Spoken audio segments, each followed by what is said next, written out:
Good day and welcome, everyone. It is John the Neck. I am very excited to be here for show 509. Today's show is going to be packed. I've got a ton of really cool products, and they all relate to this monstrosity. This is a DC power panel that's going to be going into my boat. And I thought, well, I've got a lot of really cool products, things that you're not really going to get to see outside of a bilge compartment here in the future. So why not do that show live tonight and show you how I'm going to wire all these things up? I've roughly laid them out to a sketch that I've been doing previously. You'll be able to see it right here, hopefully. So that's kind of the wiring diagram I went with. And I'm going to be doing a show today about each one of these products and how they can help me when I'm out on the boat. We stay on the boat many days at a time. We have solar, we have Starlink, we have 2 fridges, we have a little bathroom. It's awesome. The kids love it. We're up here in the Pacific Northwest, living the dream. But these are the products that help us do that. And I'm going to go through why you need them and how they can work. And it's pretty interesting stuff. And what's cool about it is the technology has gotten so good. A lot of these have Bluetooth apps to go with them and so on. I also have some tools that I'll be showing you to help you do this wiring and some components that you might be interested in. Now, just like opinions and something else, everybody's got one. I posted this to a Victron users group the other day and got routinely flamed for all my choices of components and how I wasn't going to do everything right and I would catch fire and all that.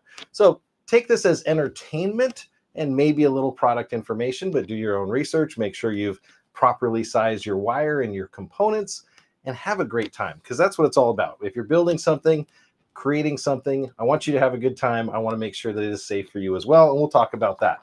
I see someone in the chat already, Blind Text, checking in. Hey, Jonathan, he says, hey, good to see you, man, on this Tuesday. I was out last week, as you guys probably figured out.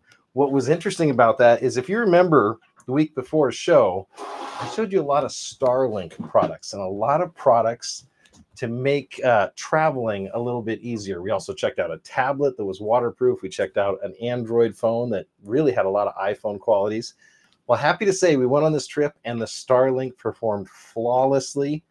The worst areas that we went through had some of the best throughput and the best reception for Starlink. It was absolutely amazing. My kids loved it. We had a great time.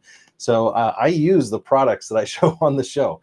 And some of those products are actually going to be transferring over to the boat. So I'm very excited to see that. You'll notice there's a ticker running across the bottom, and they talk about an Amazon shop. Well, I'm going to get the Amazon shop going here. If you want to see what that looks like, if you were to go to that URL, you would see something roughly like this. And that is, if you come down here to show 509, this is going to be your solar, auto, and marine power wiring night. These are all the products that we're going to have on the show, and then some. We've got a couple extras in here, or on my list that we'll show. And when I go through each one of them, I'll click into here usually for reference to kind of show you what some of the other user reviews are for those products and how they work if you have any questions. It is a completely live show. I encourage your feedback. That's how we have the most fun here. That's how we learn. So to get that going, I got to go back behind me, click a couple buttons here. There's this really cool guy. I'm going to hit start stream. I'm going to get my phone out because that's the only way to start the Amazon Live. I'm going to hit preview, and we're going to hope that this turns red and we're ready to go. Let's see. Is it going to go? We're ready to go live. I'm going to go live in 3, 2, 1. We're going to be up and live on Amazon. Welcome. Thanks for joining. It's John the Net Guy. We are live now on Amazon, Facebook, Twitch, just about everywhere, including YouTube. And we're doing a show about power. So whether you're interested in a solar power system, you're going to do a van life, maybe you've got an RV or a travel trailer and you just want to add a little bit of solar, maybe add some charging to it, and you want to do it safely, this is the way to go. And I'll show you some great products that you can use to get to that end. So that said, the first product that I want to talk about is power protection. Now, anytime you have a path of power coming into your system, you want to be able to safely disconnect it. And if you're not there to disconnect it, you want something to be able to disconnect it for you. And that would either be a circuit breaker or a fuse or a combination of both or a switch. So in this case, I have a breaker over here that will automatically break and reset when we need it. But sometimes you want a different style. This right here is from Recoil. Now, Recoil, They say it's marine grade, but you know, take that with a grain of salt. I live here in the Northwest where we have salt water, and marine grade and salt water definitely means a different thing. I'm going to slide this down so you guys can see it on the overhead camera. It's going to be a little bit of a better view, I think, as we talk about components here. And I'll try to zoom in where I can. So what I'm talking about right now is in this corner, I have the product from Recoil. Now I can take the cover off of it, and you'll see that this is a very large fuse. Maybe you've never seen these kind of fuses before, but this is called an ANL fuse. Not to be confused with some of the other fuses we'll see tonight, but this is a very large fuse. And the purpose of this fuse is to break the circuit should you have an overcurrent situation. And this takes a little while. It's a 200 amp fuse. So this is designed to blow at 200 or greater amps. But the funny thing is, people will run 200, 220, and they'll go, why didn't the thing blow? You know, it should have blown immediately. There's actually a time limited amount in here. So at the rated capacity, it'll run almost indefinitely. As you go beyond the rated capacity, then there's a chart that'll tell you when it should blow, but they're not exact science here. So this is going to be a hard disconnect, and it's going to automatically disconnect your circuit should something happen bad in it. So I always recommend that comes. Now, normally you put this as close to the battery as you can, but my battery is going to be right next to this board. Literally, the wire is going to come out of the battery. It's going to go right in here.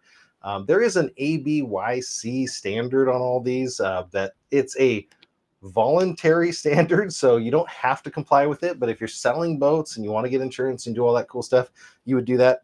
Again, just practice safety here. So we want to have a fuse in our circuit. So this one, again, is from Recoil. It's actually a 2-pack. It's available on Amazon right now. And it's actually reminding me that I need to pick the product on the Amazon cart here so you guys can see it. Okay. So if you're on Amazon, somewhere along over here is a carousel. So it's a list of products that's going to keep scrolling. There's also a follow button right around there if you want to do me a favor. But what that means is if you click on this Recoil product, you're actually going to get to see the product page of it. Let me show you what you get in that packaging. So this is the package right here. I've used one of them. Now, whether you're doing car audio, which they're very popular for, or you're doing some other sort of van life or off-grid system, this is going to come with 2 large fuses, 2 large fuse holders. This is the 200 amp version, but they have many others that you can buy. It's going to come with some mounting screws and some Allen keys. So the Allen keys are for tightening the fuse in there as well as the sides. Now, there are different size wire gauges that you're going to have to worry about and different ratings. So we'll keep an eye out for those. I'll talk about those as I go through here and how this circuit is designed. But I'm only going to use one of these. I will actually use the Allen keys because we're going to use those on another product as well. So that's the first product. That's where our power is coming in. And now I do have something kind of cool here, and we'll see if it works. I was able to put the circuit up here so you can actually see where that circuit is. Hopefully you guys can still see it here. It's not going to show my mouse, unfortunately, but if we're looking at the lower right corner where the power is coming in at, the positive line. So we're going to fuse the positive line on this one. And then we're going to go into the next product that we have today. Now, this is from Blue Sea. So Blue Sea is kind of funny. They make very, very nice electronic components. They make switches. They make distribution blocks. They make all sorts of really cool stuff. And it is a #1 top quality. So if you can afford it, Blue Sea makes some really good stuff. Now, I'm going to pull this switch out so I can give you a little bit better view. I've shown you battery switches in the past from Nylite and other companies. This is a very simple battery switch, but it costs about 2 times as much as any of these other switches. And that is because it is really designed for those harsh marine environments. It's designed to be the best and highest rated here. It's also capable of doing 48 volts, and it's doing it at many, many hundred amps. Let's go take a look. I'm going to go to the Amazon page here. So if you join me, we'll go here and we'll look at the Blue Sea system switches. Now, what I really like about Blue Sea also is that they give you model numbers. So I'm referencing the 6006. Now, this is rated for 300 amp hours. So remember, my fuse is only set to 200. So if it goes over 200 for an extended period, it's going to blow. But this one is rated for 300 switching capacity. And that's 300 amps at 48 volts. So it could be an incredible amount of power if you're doing an off-grid system through what is a pretty small switch. And what's neat about it is the terminals on the back, you have an input and an output terminal. Just double checking I got those in the right order. Good. You have many different ways that you can install it. Now, I went for a surface mount installation, but you can see here that I'm going to put my components like the bottom one shows. So it's going to be right on top of the board. You can also flush mount it, and you can also recess mount it. So you get a ton of really cool options when it comes to mounting this, and you get all of that. Hey, I see BC is here. He says, I need John to wire my box truck now. There you go, my friend. Never a problem. Zero is in here, Zero Core. Hey, NECA Reviews. Hello, everyone. Checking in on the YouTube side. Good to see you. So that's what we're talking about now, is the ability to turn off and to switch off this system. Now, I've got a central switch on my boat, so I can turn power off and on to the different banks, but I wanted something that will turn power off from the battery. So I'm going to have power exiting this distribution block later, but I wanted something that will help me if I need to work on any of this, and I want to very quickly disconnect this battery. I don't want to have to take the fuse out or worry about arcing. So you can switch this while it's under load, and that's how it works. A very simple switch from Blue Sea Systems. They are local to me, so I have to say that they make some of the best products out here. This is the battery switch that you get. Now, I can't remember if I dropped the screws that came with it out or if they don't come with it, but normally I've seen them come with screws in here that are the perfect size for your installation. So that's going to tell you a little bit more. There's the instructions on it. Also does come with this glow-in-the-dark light switch template. So if you're turning off engine number 1, you might use that sticker in the center here. Engine number 2, you might do it on that. If it's just a universal engine switch, you can do it there. And if maybe it's for your lighting or generator or your multi-battery interconnect, you could use that one. So it comes with a variety of nice stickers, and they look like they're glow in the dark. So excited to do that. I'm just going to leave the current one on there for master, but that is the product from Blue Sea Systems. Check. PC said earlier, all hail Victron. Yes, Victron makes really good gear. I've shown you stuff from EcoWorthy. I've shown you stuff from Renogy, and I've used all of it. I've eventually graduated to Victron for the boat because they're some of the best at a network. They have the ecosystem down, which is really good. And they're really good in salt water, which is another thing that I have to deal with here in the Northwest. So let me go on here. I want to look at a couple other things real quick. I need to bring this one up and make sure I have the right product. Now, to distribute power, you've got a lot of options. There's actually even some from Victron. They make a Lynx distributor. They make a few others, but I'm going to switch over to something interesting here. And this is the one I picked for this circuit. Now, people will give me a very hard time about this. I can't wait to see the YouTube comments on this video. But I went with this Recoil unit. Now, Recoil makes several different switches here, or sorry, distribution blocks here.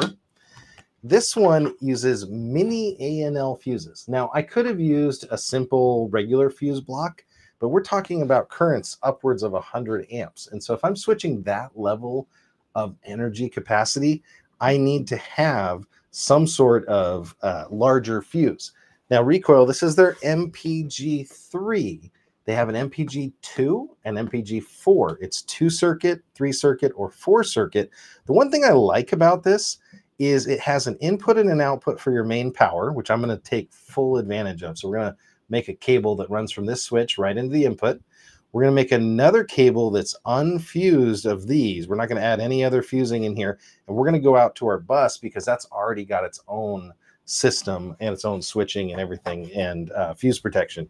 But that gives us then this run here, which has individual fuses. Now, the kit comes in this nice box. It's going to come with a ton of fuses for you to, of different sizes to use. Now, I've chosen a few different ones. So these ones here in the yellow are 100 amps. So it's going to come with 3 of the 100 amp fuses. It's going to have in the clear, it's going to have 80 ampere. So these are 80 amp fuses. And then it's going to, in the blue, be 60 amp. Now you can get mini ANL fuses even smaller than this. I don't know if they make them larger, actually. I haven't even looked into that. But generally, these are the fuses that it comes with, including that one. And so you can kind of pick what size you need to use there. And so it also comes with a tool that normally sits right here, but of course I've taken it out and moved it around. And that's what allows you to take and replace the fuse. There's also a place to store the fuse. I believe there's some additional fuse storage if we can do it this way. There we go. So if you're out on a boat, one of the things that's always awful is to blow a fuse and then maybe correct the wiring fault or whatever happened, but not having another fuse to put in it. So I love the fact that it has this little fuse storage here, so I could put a couple extra fuses inside the unit, so I have them as spare capacity. Oh my goodness, BC, you're just making my dream come true. BC says Victron does integrate with Home Assistant, just FYI. That's awesome. Well, I don't have a Home Assistant yet on the boat, but that could be really cool. So we're going to use this kind of as the core to our entire circuit. So if I bring up that picture of the circuit before, you'll notice that there's this big gray box kind of in the lower middle, and it's doing our power distribution for us. So it's going to distribute the power. It's also going to distribute our grounds, which is another important thing. So as much as you want to have fused outputs for or inputs for your positive lines, you need to have some ground distribution as well in your circuit. So instead of having to get another distribution block involved here, this one's going to allow you to distribute the grounds with these ones right here. So it's going to have these ones right here for your positive lines. So it's got 3 positive outs, 3 grounds, as well as the ground input and a extra ground capacity here so that it can carry it over. So that is the next item in our circuit here. I am going to talk about why this thing has these large covers on it. Let's go see if I can get this laid out. And if you have any questions, feel free to put them in the chat. This is a completely live show. I'm going to do the wiring live. I spent a little bit of time the last hour just kind of screwing all the components down because I knew where they needed to go. But we'll go through and we'll talk about some of the extra ones as we go here. You're going to get enough information tonight to be dangerous, but again, make sure you consult a professional. One of the things that I found was funny is I took my circuit diagram and I went to an AI. So as much trouble as I had with the people in the Victron forum, I actually went to an AI and I said, hey, take a look at this diagram and tell me where I've rated it low or high. And it was absolutely amazing. The Grok, in this case, AI, looked at my circuit diagram. It knew which components I was using, and it knew what the ratings were, what the spacing requirements were, what the wire gauge requirements were, what the fuse gauge fuse amperage requirements were, and it did it all. It was pretty amazing. So again, look at doing that. If you need some help, you might want to consider that. Again, always consult a professional. AIs can hallucinate and have other issues. But in my case, it was pretty accurate. What I'm going to show you next is what we call raceway or cable guides. In this case, I'm going to do the top down. I'm going to have to zoom out a little bit. I wanted something to make my wiring look a little bit more dressed up. Now, I've had another panel like this, and it was built on a wood backer. This is actually built on what we call starboard. It's very popular in the marine industry. But I wanted something to hide the wires and keep them from getting tangled. But I didn't want to also bundle them. You can bundle your wires and zip tie and go back and forth. I wanted something that was really simple to attach and detach. And then I came up with this 2x2 raceway. Let me make sure I get that tagged on the Amazonians. If I've got the raceway on here. I don't know if I actually put it in the, oh, I did. So I'm going to tag that real quick, and I'm going to say, hey, Amazonians, send. Awesome. So this 2x2 cable raceway, you get 2 3.3 foot, so a little over a yard of this, or sorry, meter, I should say. So you get 3.3 feet. Now, this one is really tight here. I'm going to see if I can pop this one out a little bit. The way that it works is it pinches, and the longer the run, the tighter it is, but it pinches down on these sides, and it actually has, if I bring the side camera over, we'll probably get a better view. Let's look at that on the side camera. So you can see the guidance here. So I can weave these wires in and out and run them through the raceway however I want. And then when I put the cover on, it's all protected and it looks super clean. And that's what I was going for, is I want this bilge compartment to look super clean. Now, if I need to add a component change some wiring around, do whatever. As you saw, I can pull these covers off. I can go in and I can relay out my wires. And in just a few minutes, I've got everything the way I want it. And then I can slide these back on. The way they slide back on, I'm going to use this one in this corner because it's a little bit easier for you guys to see. The way they slide back on, you put them from one side and you pinch them as they go, or you can snap them over if you've got a short enough run. And there you go. So now I've got a cover, and that's going to look a lot cleaner. This is 2x2 Raceway. I'm just looking to see if I brought the other samples with me, and I did. There are many different sizes that this stuff comes in and different heights. So this is 2" by 2". So this one is about 1.5 inches. Let's see. So it says 40 by 30. So a little over 1 inch to about 1.5 inches. So 1 inch on the thinner side and tall 40 millimeters. So this one, is it labeled? Yeah. So this one is 25. So it's exactly 1 inch high by 1.5 inches wide. So you can get different sizes and kind of run these however you need, which can be really, really interesting if you want to clean your wiring up. Now, this is not limited to just DC circuits. You can actually take this and use this as cable cleanup, cable guides for your desk.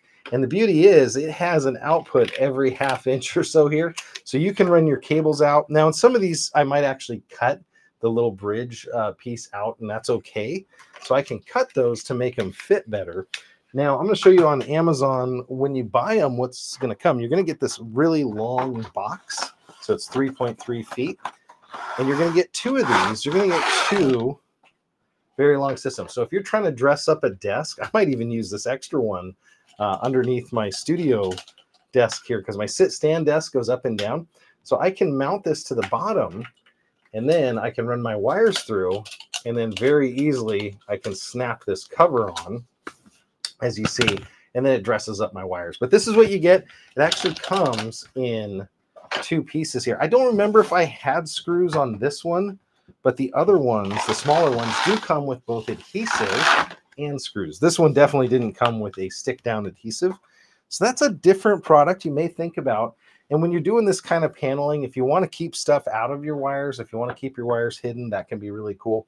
The other thing to think about is a term they call bundling, which bundling can make your wires heat up, and you have to derate or lower the maximum capacity when you've done any sort of bundling, because we don't want it to overheat. So the wire, when it's in these, it's considered similar to a conduit. It's considered bundling.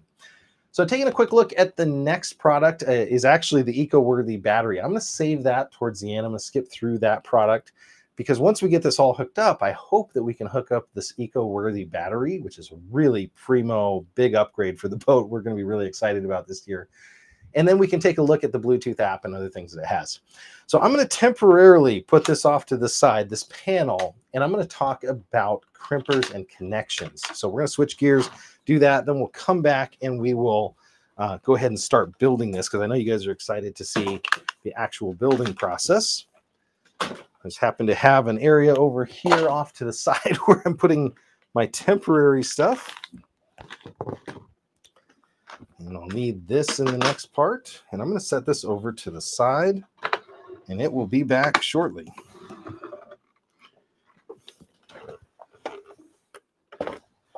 Okay. So the next products that I have on the agenda for today are lugs. So these lugs are what you see even in your older cars for your battery terminals.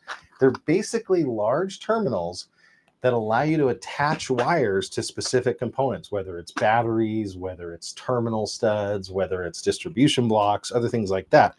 This is one that I bought from Hastronica, one of my favorite companies.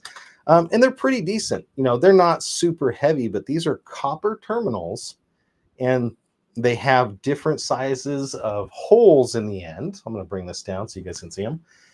So they have different size end holes, and they have different wire gauge for the wire that goes in them. Now, if we want to talk about wire gauge for a second, so this is a 2 gauge wire, 2/0. So 00 is what they would normally call it. Now, I can't put this in this end connector. It is just literally too big that it won't fit within that. Now, you want to find the correct gauge. In this case, it's printed on here. It says that this is 1 gauge by 3/8 of a hole here. And there's many different sizes in this. So in this case, this is also 1 gauge, which refers to the dimension of this area. And it's 5/16. And the difference there is that the hole is a little bit smaller. So you want the hole to be correctly sized to your terminal. Let me grab one of these terminals that I had here. So this one is from Fastronic. Now, I had Fastronics, it looks like. This says, I believe it's made in the USA here. This is a junction block.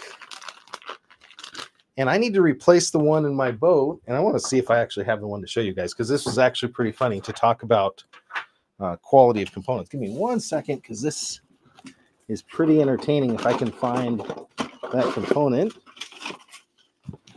Where I set her down at. Oh, here it is.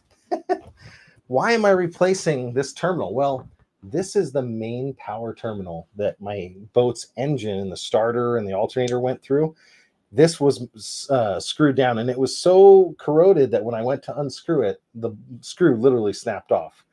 And what would happen is, if you look at the good one versus the bad one here, so this terminal here was starting to rust through, and that causes additional resistance to it. So it increases the resistance of the circuit, causes lower power to be able to get to the starter, causes other issues. So I'm going to replace that with a completely brand new one from Fastronics. That's this.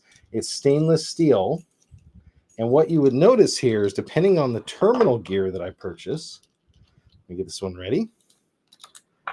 This one will easily fit on it. You can see 3/8 is the perfect size. So if I'm crimping this wire onto here, I'm going to crimp it with the 3/8 hole. But if I did it on the 5/16, I won't be able to fit it on there. There's another problem. You can drill these out if you need to, but then you lose the tinning capacity. So this is actually regular copper. It's just been tinned so that it's actually going to hold up to the marine environment. So why are good terminals important? Well, let me show you what some bad terminals look like. I'm going to use this one as my example. So this is some terminals. This was the old starter terminal that was actually on this, and you can see the discoloration already on it. So it's got all sorts of different colors of green. That's the copper. It's got some black. It's got some wire rot here. So the wires, as they get salt water on them, there's some red in there now.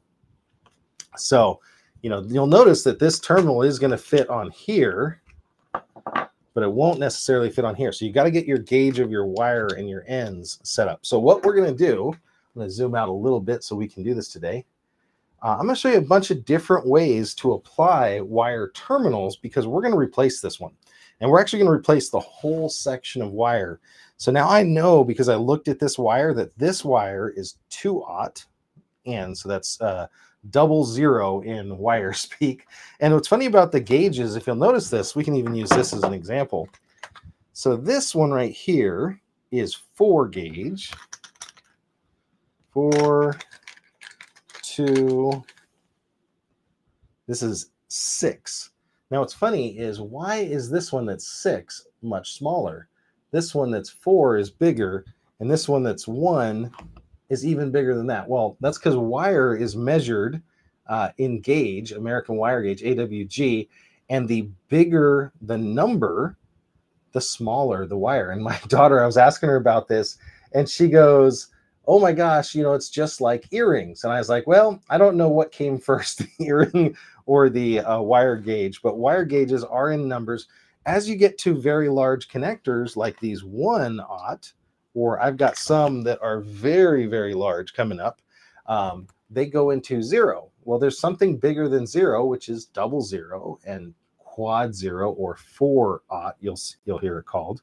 So that's something you got to keep an eye out for, is for the proper connector for your specific wire. Now I'm going to put these in here. So you need not only the proper connector, but you need the proper hole size, and you want the proper terminal on there. So I'm just looking to make sure I put this in the right spot. That's 4/0. So I believe that was the 8. So that goes in there. Okay, cool. So we're going to do a little bit of wire prep here. Now they've got a couple extra things on this wire that we're trying to match so that I can put it on the new terminal. And now I didn't put these in, but these are from Blue Sea also. These are terminal insulators. So there's not only a stud cap insulator, so this will go on the back of the starter on the engine, so I'm replacing this little guy. But there's also one where the other wires clamp down, and that would, or your battery terminals. In this case, this is also from Blue Sea. This is the 4018.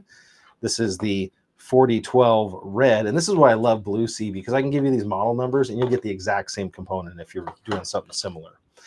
So what I'm going to do is I'm going to get some gear ready so that we can start to crimp and create a new wire. Now, as far as length of wire goes, it doesn't have to be exactly the same in my installation. I've got a little bit of leeway. So this is going to give us a little bit of room to play around with. I know I've switched to a larger terminal here, so I'm going to go to 3/8 inch terminals. So I want larger terminal gauge. So that means I got to look through mine, and I'm looking for a 2 by 3/8. So 2 gauge on that end by 3/8, so it fits on my terminal. So I got that. Now I'm going to do something.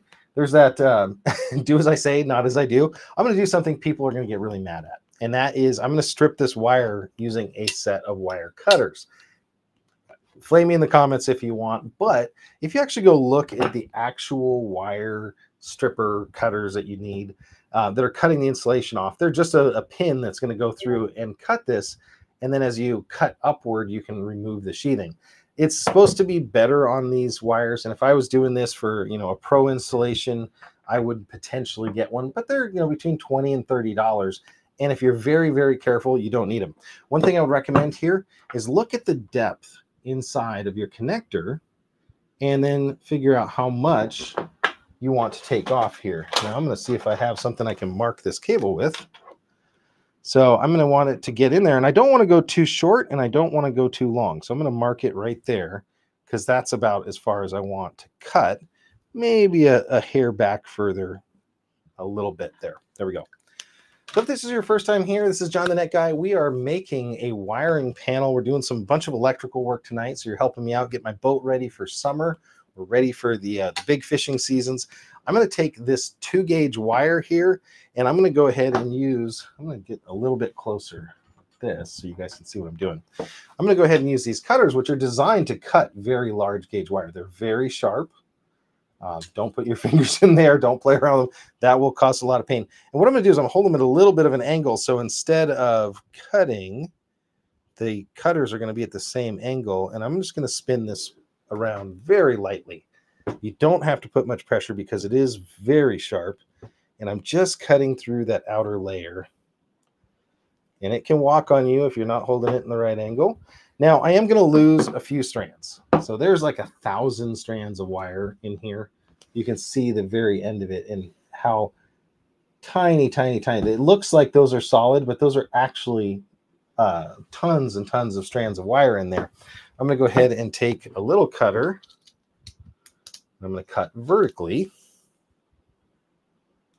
through the insulation. Now, if you don't have a large wire cutter and you want to just cut through the insulation like I'm doing, you can do that. Now, in this case, we'll see if I dropped any, but I don't think I actually, let's go up close. I don't think I actually cut the wire. I cut the insulation exactly where I wanted. I don't see any strands falling out. So I've done what I wanted. And this, there's some tricks to doing this when you need to wrap the wire. I'm going to see if I'm lucky enough, because this is tapered, that I can get all the strands in. So sometimes you can cut these at an angle, and I am going to be very, very tight to get all of these wires in. I might have to use some of the tricks. So some of the tricks that you can do, you can actually wrap thread around them to get it to taper down and get down there. You can cut just a tiny bit of it off to get it started, and then you can peel off the rest. I'm going to see if this is going to work. So you know what? Looking at these connectors, it looks like I upsized. I went to 2/0 on my wire, so I am going to have to go on a higher connector. I thought I went to 2 gauge. I went to 2/0 on this. So I did give myself a little bit bigger wire. I'm going to see if the 1 is going to fit. And if not, I have the right 2/0. Yep, I'm going to do the right 2/0 one just because I have it. So give me 1 second. Where did I put those guys? Those are over here. We're going to grab the right one. So crimping, it's critical to get the exact right size. If you can. I'm looking down here for our connectors. There they are. They're exactly behind me. So let's take a look at these. These are from Anchor. They're also available on Amazon. I'll show you all the ones that I've got here and so why it's so important to get the right size here. So if you go to crimp these and you've got ones that are maybe too big, what'll end up happening is you have to crimp them too much. So you can see the size of these ones. This one is a quad 0 or 4/0. And you can see the size of that terminal compared to an 8. This thing fits inside of it. So you have to get the right size. Now, if you were to use too big of a terminal and you start compressing it down, it's not going to pinch the wire. So you want to size these as close as you can to the wire. And that's where you can look. And when you buy these, I've linked 3 different sizes in there. Anchor is one of the best brands. They also make very heavy duty connectors. So that is a 2/0 3/8. So this is the one we technically should be crimping with, and it should fit a lot easier in the right size. Here we go.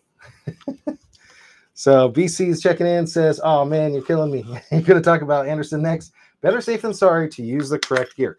Now, I didn't bring I did bring some of the undersized ones. Hold on one second. So from Amazon, you can buy cheaper terminals. You can buy very cheap terminals. Hastronica would be one of the brands I would say is A-okay with me. But if you were to look and go buy a generic set of terminals, this would be what you would get. And you thought you got a deal. But I'll tell you, when you look at the thickness of these, even on the top down, hopefully you can see that. Look at this, is like I could bend this looking at it, literally. Whereas the larger quality, the higher quality connectors are going to look a lot better. Now, I'll still use these in a pinch if I need to. This one's pretty decent. This is their SC25. So there's metric gauges, and then there is US gauge.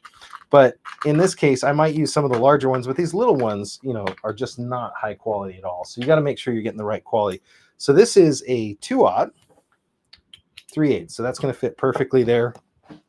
It is also going to fit my wire in it. Now I might actually cut this back a little further here. So you'll notice that the wire, if I were to put this in here, it would only go a little less than halfway through the connector. So I'm going to go ahead and measure again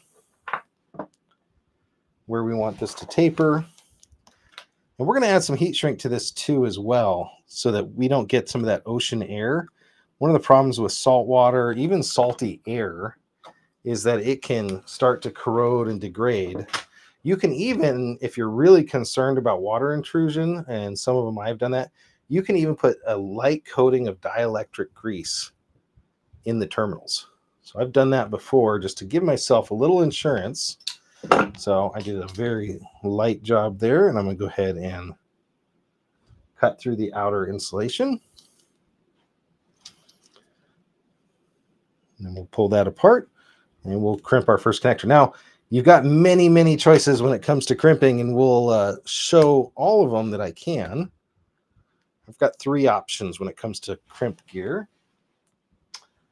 Give me 1 second here.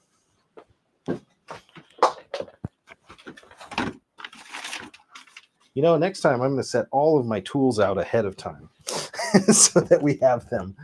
Makes it a little bit easier to do this. I'm going to want to cut this down a little bit more than I did. It would feel much better if I had my pliers, but there we go. So pull the excess insulation. Now, the one thing I like about the Hastronica wire sets is that they will come with heat shrink tubing. So this may or may not fit this because it's a much larger wire gauge, but you can get larger heat shrink tubes that will fit that. Now I can take my 2/0 size, which fits much better, and you can see how much better that fits. I have 1 extra strand sticking out here. I'm going to put that around, and I'll add some heat shrink later on this, and I'll go ahead and crimp that down. Now, I said that there's multiple ways to crimp, and there are. So let's get some of this out of the way, and let's talk through that. what we're basically doing right now is we're making a new version. My mechanic's going to be so happy. I'm making a new version of this cable. There's 3 ways that I'm going to show you real quickly that you can crimp a wire that large. You can use a compression crimper here, you know, just basically a large set of pliers. They're going to go through many different sizes. You can push this up and you can go through the different, in this case, it's metric wire sizes. I don't think this one's printed with both. It would be nice if it was. No, it doesn't. It just has the metric. So I could compress it with that. Now, one of the things that I've noticed on these is it tends to pinch the side of the connector out, especially on these large terminals. And so you'll have sharp edges on the edges of your lugs that are crimped on here. So when you crimp these, you got to be careful. And a lot of times they'll actually work better if you go one step lower. So that's one way to do it. There's a second way to do it, which is to grab a hydraulic crimper. Now, this is another product that we have on the show tonight. This is a hydraulic crimping set. Now, this one is a affordable one, I'll say, on Amazon. Let's go in the top down, and you guys can kind of see what's in the kit here. I'll open it up. So you get a hard plastic case. You get some extra seals in case you're using this a lot and need to do it. You get a crimping tool. Now, what's interesting about this is pretty heavy duty, but it's hydraulic. So as I push down, it's putting 10 tons of force on the jaws. So this case, this is 6 wire gauge jaws, and you can replace these. So you take those out. There's not enough room for all of them, but it was really kind of funny because people are like, well, there's not enough room for all of the sets in here. It's like, well, because you leave one in the device. So as you take them out, go ahead and you can put these set back in. I just happen to know that this goes all the way down to 12 gauge and all the way up to 2/0. So that's listed on the side in very light print there. So I can put this 2/0 in here. And the one thing I like about this over all of the other methods that we're going to look at tonight is that this one works really, really well if you're in a tight space. So if you need to crimp something that's near a battery terminal, you've got just a tiny little bit of wire, you can crimp this in a tight space. There is one more product that I'll show you, which is a hammer lug crimper. So this is the hammer lug crimper right here. This one relies upon brute force. So this is from Temco. I just got this one. I've been having some trouble getting it here. Amazon had some delivery issues, but this is from Temco, and this applies force on a pin. And to get it to actually do the correct crimping, you have to hit it with a heavy hammer. They recommend a 2 to 4 pound sledge. But in this case, you can actually go all the way up to 4/0 or 4/0 wire. So you can go to the highest gauge connector I have, but you are going to need to hit it with a hammer. You're going to have maybe a board under here. You can mount this to a workbench. So that's another thing you can think about. So if you're doing a ton of these, this might be a better tool for you, especially if you don't want to spend as much as this. This is about $40 to $50. Maybe you want to spend a little bit less money, you can use this. Now, this does a really good job as well, and we'll practice that with the 4/0. But in my case, to do this crimp that we're looking at right here, I think we're going to do this with the hydraulic crimper. So to do this properly, we're going to set it to work mode. So we're turning it that. Now it's got a reset and a work setting. I'm going to go ahead and feed the wire through just so I can get it lined up. Now the jaws are going to pinch this in a way that if we do have any that stick out, I want it to be pinched away. So let me go ahead and see if this gives you guys a better view. I think this will. So I want the flat parts sticking off to the both sides. So from here, I'll get that in as tight as I can. I can compress it hydraulically. Now what it's doing, I swear it's not mine. No, what it's doing right now is it's making that crimp connection, and it's getting smaller and smaller. So the gap is reducing right where the wire is. I'm holding it up against it so it doesn't move. And as we get down to the bottom, it's going to start to deform the metal, and that's what we want it to do. Now, that's all the way down. You don't have to go super tight. Once this touches, it's down. So that's basically done. To release, I'll turn this knob. Now I'm going to bring the terminal out and I'll show you what it did. So you can see right there, it put a little hexagonal crimp on it. Now, is it perfect? No, I can still twist this on the wire. So we know that that's not completely down. That's what a lot of people are saying, that even though it has the equivalent US, you may want to also either crimp it multiple times, which I'm going to do here, or go to the size smaller. So I'm going to go ahead and what it's doing is it's multiplying with hydraulic force what I'm able to push. Now you can crimp it multiple times. Try to do it in the same area. So I'm going to do it on the end here. Get it to go all the way down. And when it stops, just stop, because if you keep applying too much pressure, it's just going to blow those seals out. And some people have done that. So I've gone ahead and I've put a second pass on it. But you know what? It's still not perfect. I can still move it a little bit. So this is where you may want to come in and take these jaws out and go to the size just below that. So in this case, it's going to be for my 1/0 wire. And I'm going to give it a little bit more crimp because I want it to be in there nice and firm. This takes a while, as you can see, and we're going to do a bunch more stuff tonight. So I'm not going to spend all the time on this, but we're going to get this one crimped down pretty good. And we'll do the other side real fast. Maybe we should do the other side with the hammer crimper. I wasn't planning it, but we could do that. I'm going to also start on the outside here. So I'm crimping this right now. Maybe I'll give you guys the top-down view. Let's do that. So I'm running it through these crimpers, trying to line it up the same way that the last gauge went. There we go. Now, as I'm doing this, it's deforming that copper, and it's creating a mechanical connection between the copper and it's actually doing a lot of force here. You can feel it now. So that feels a lot better. There we go. I'll go ahead and release. And that created a really nice crimp. That's not going anywhere. So very good crimp already on that. You can see.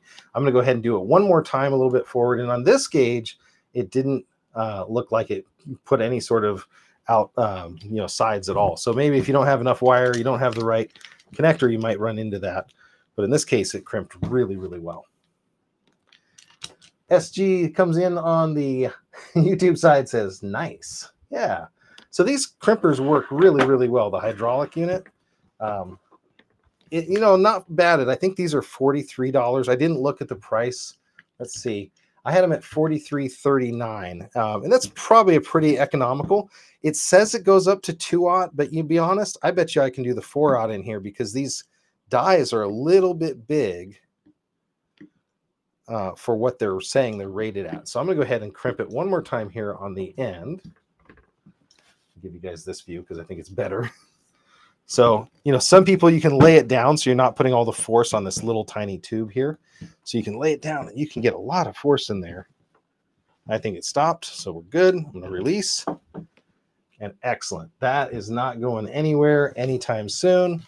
Now, if you have the right crimpers and you have the right heat shrink, you can decide if you want to color code this nice and red. Let's see if this is the right size for the wire. No, these ones don't go as big. I'm going to have to go to my big collection of heat shrink, but then I'll be able to heat shrink these ends too. And or, in this case, I'm going to be using a traditional end on them or a boot, so I don't necessarily need to do both, but I like that. And again, you could put a little bit of dielectric on it to help, but that is going to be a much better connection in my boat than what we had before. So if I show these side by side, one is not corroded, not bent, not oxidized, and one is brand new. And so my mechanic is going to love that. So I'm going to do repeat on the other side, one more. And I'm actually going to use, let's see, I don't want to leave myself too small of a nub, but I don't want it to get too big either. I'm actually going to use this as kind of a crossover cable. So I could cut this down. I don't want to have too much power cable below the engine. So I'm going to cut this, double check here. Cut this right here. So if I have too much cable below the engine, That can get around and get rubbing on things. So I'm going to try to make it almost exactly the same as the other. Got another friend of the channel checking in, Circuit Rewind. Vince, good to see you, my friend. Another guy that knows his way around electronics and wiring and soldering and all sorts of cool projects we do. So I am just making some high gauge wire here. This is going to the starter on the boat. So this is kind of a bonus section. I have some of the other Victron and other components here. And yes, I told everybody they can flame me for not using a proper wire stripper on this large gauge, but I haven't cut the wires yet. So there we go. I'm going to look. So we use the other terminal. This is the 2/3/8 size, which is what we want. So this goes from this terminal stud up to the starter. So I love it. There we go. John is fixing his boat to take us all out fishing. I love that. And Circuit says, I know how to electrocute myself. Yeah, it only stings for a little bit, right? Yeah, this would sting a lot longer if we were getting that kind of amperage. So very cool. I'm actually going to take and put this boot on because I know it's going to be really hard to get this boot on afterward. So this is from Blue Sea Systems. This is the 4012 I was mentioning earlier. We're going to put that boot on here just because these are identical ends. Let's see if I can slip it over this side. Maybe I can. Oh, I can. So that was going to make it easier. So by having this boot on here, all that seawater and everything I was worried about corrosion, this will be up against the starter on the back of the boat and water won't be able to intrude that way. And it's got a nice gasket. So this is again from Blue Sea. It's going to ride right on that. There's also another one for the other terminal side, but it's very large. And so you use a zip tie to hold it around. But now we're ready to put this terminal on. We'll do it real quick. So this is the 2/0. Now I kind of want it to bend the same way. Let me double check because I think these were kind of facing down. So if you kind of squeeze them together, see how they both face down. If I remember right, this one goes up on the starter, something like that. So if this one's up on the starter, like so, we want this one about that angle. Okay, sweet. So I'm putting this back into work mode, and we are going to start to crimp down. I'm starting at the back end of the connector just to keep it from sliding. I've got tension there. And I've used this inside a small compartment. My battery compartment on the boat is really small, and I've had to use this. And it's nice because it just reaches right in there. You can push down. Hasn't got all the way down yet. There it is. I can release. I'll do that again on the top down for you guys. So what we're doing, we'll set it to work mode, which this can put an incredible amount of hydraulic force down. The first part's not too bad. It's when it finally gets the connection that it has to do the work. So it's multiplying any of the force that you could create by hand. It's multiplying it over and over into that small area. So it has to move a very tiny bit. Perfect. Okay. That is correct. Now, it did put a little bit of a burr here on that side. So I might go ahead and clean that off. I might scrape that just so it doesn't cut the outside connector. But we've created exactly what I was hoping for. We've got a new wire that my mechanic is going to be really happy about. I don't have to have this ugly old piece of wire in there. So I'm going to toss that. But, you know, there's other sizes here I wanted to show you. I'm going to put this out of the way real quick for a second. So the largest terminals in my entire boat are going to be the 4/0. I'm going to do this after hours. So after we're not on the show anymore, I'll come back and crimp this, but I'll just show you the size of the cable that we're talking about. And this is, I've got probably 25 feet of this cable.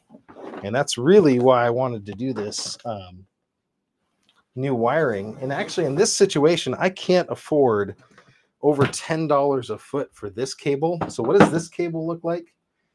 So this is the cable we were just using. This is 00. This is quad 0. It's even larger, but this is the battery terminals on my boat.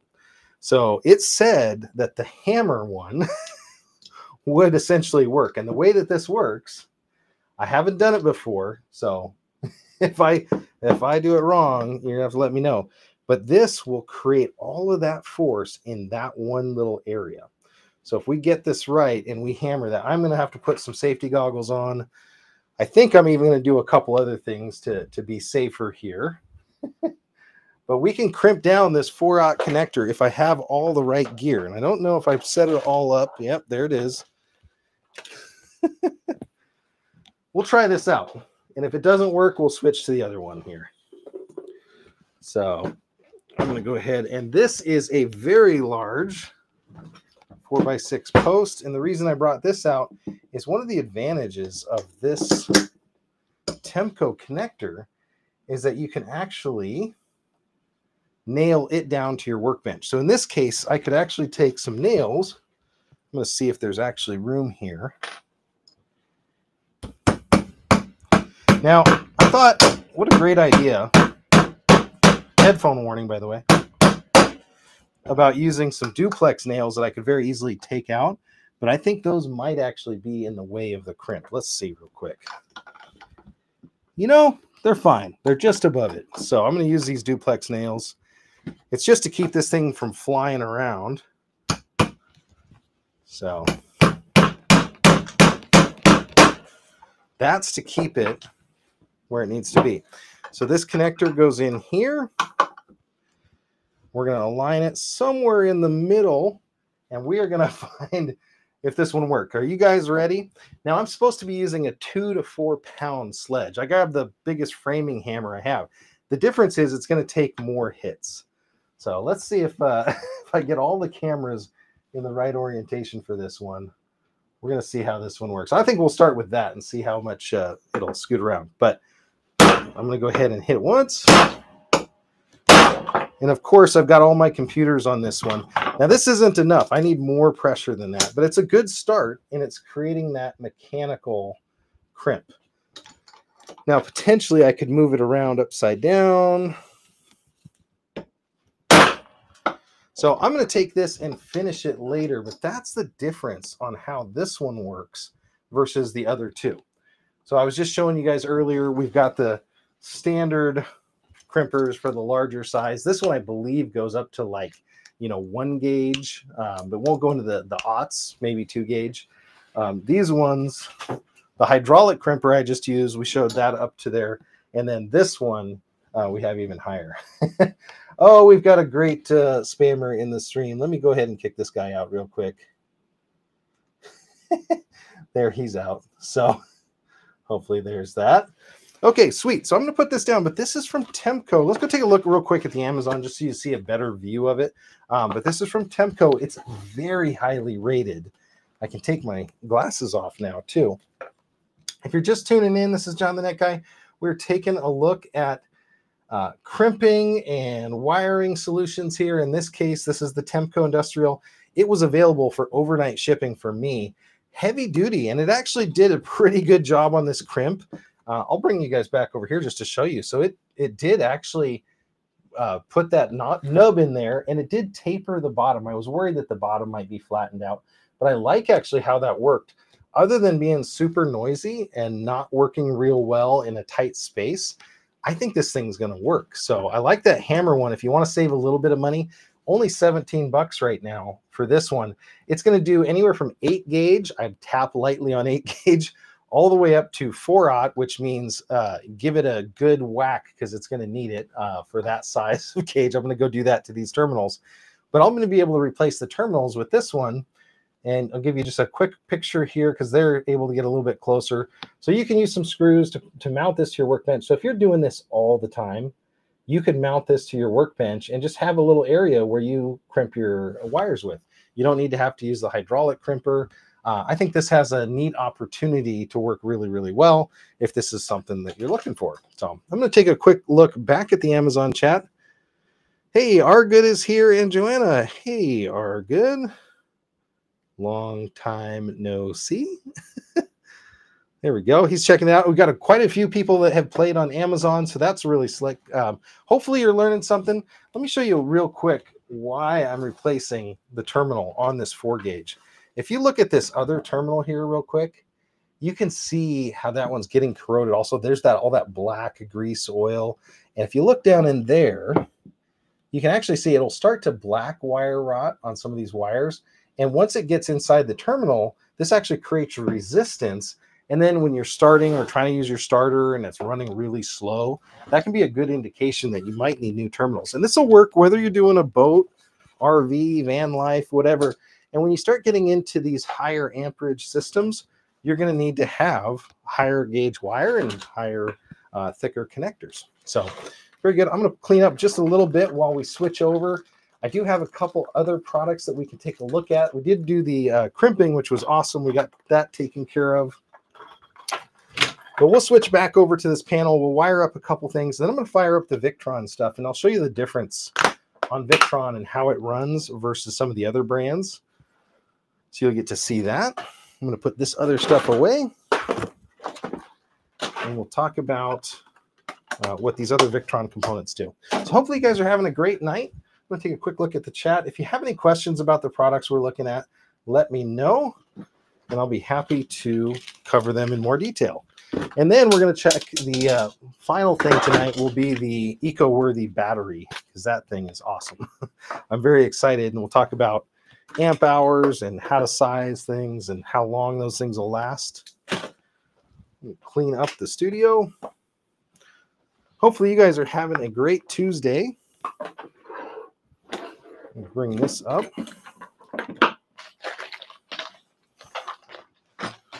And we'll get to wiring here.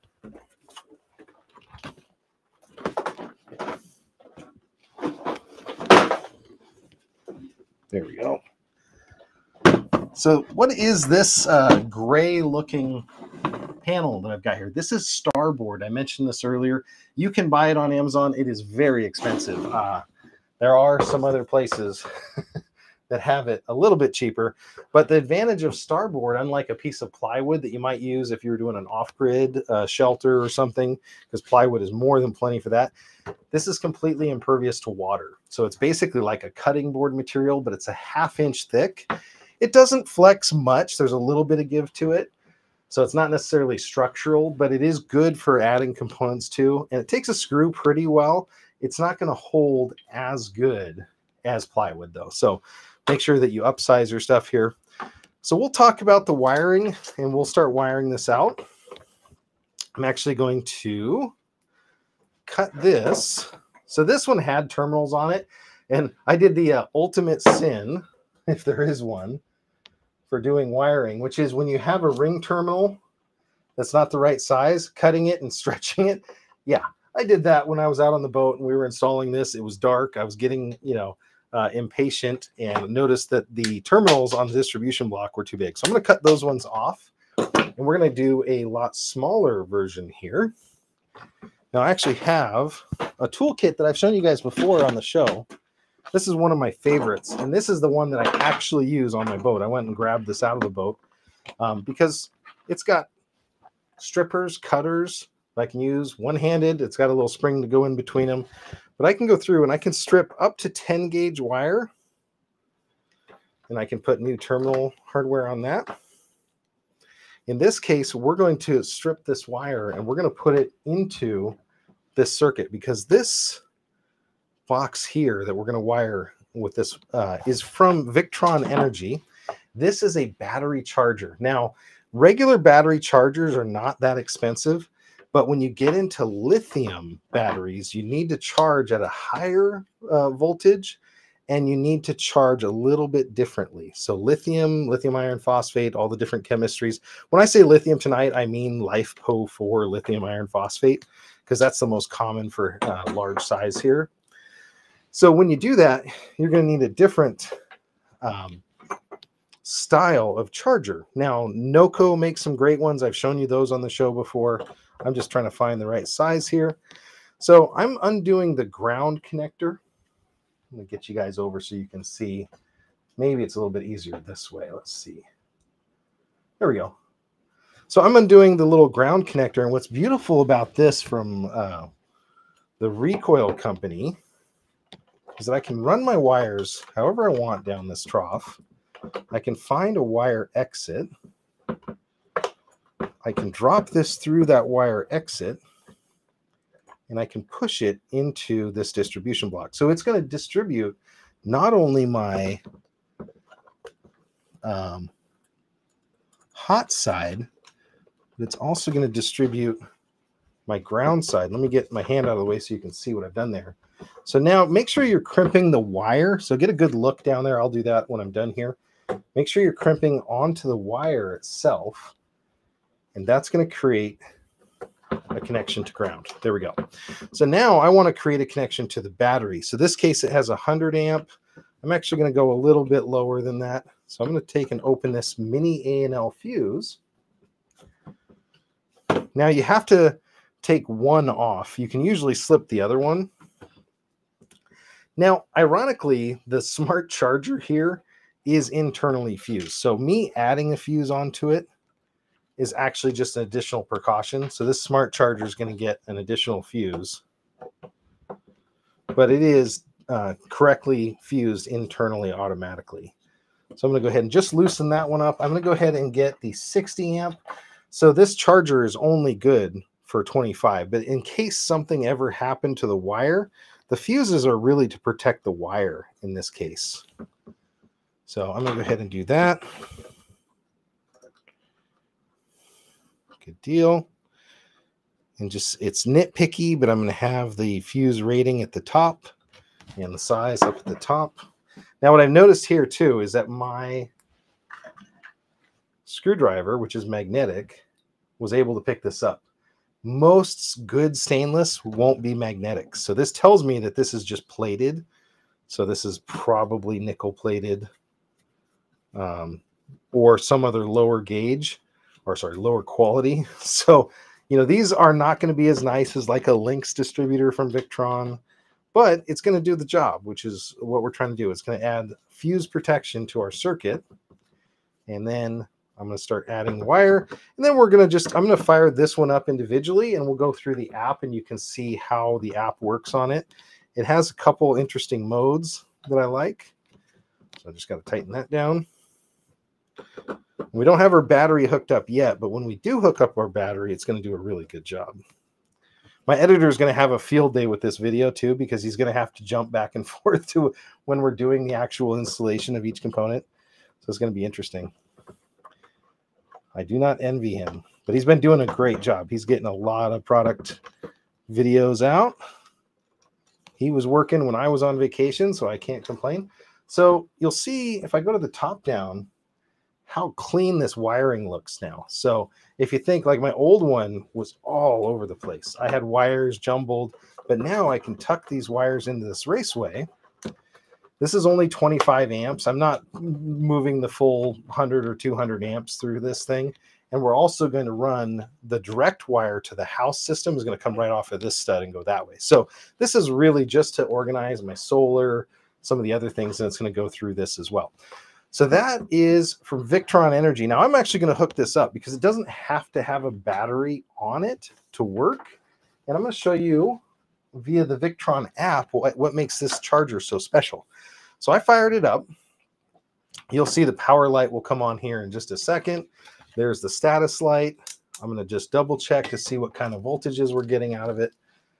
So this Astro AI clamp meter, by the way, one of my favorites because it does DC amperage. Like we can clamp around these wires and verify how much power is coming through. So I'm just going to double check, make sure everything fired up the way it's supposed to by putting, can I give a light here? You guys see that okay? Yeah, you can see those numbers jumping around. So here we go. So volts DC, it's popping all over the place. Did I get that right? So it's not showing me, let's see. It's not auto ranging, so hertz, AC. So it's not doing any volts DC out. So let's go ahead and bring the app up. The beauty of this, and I'm going to switch to a little bit of a different view. We're going to bring up the phone view here. And this is from Victron. This is the Victron Connect app. This is the key to all of this. This is what makes this so much better than all of the other brands that are out there. You can see here, it's got a 12.8 output. in this case. So it's 12.8 voltage, current 0. It's in power supply mode. So you can change it from different kinds of modes. I've got unsecure access. We'll deal with that later.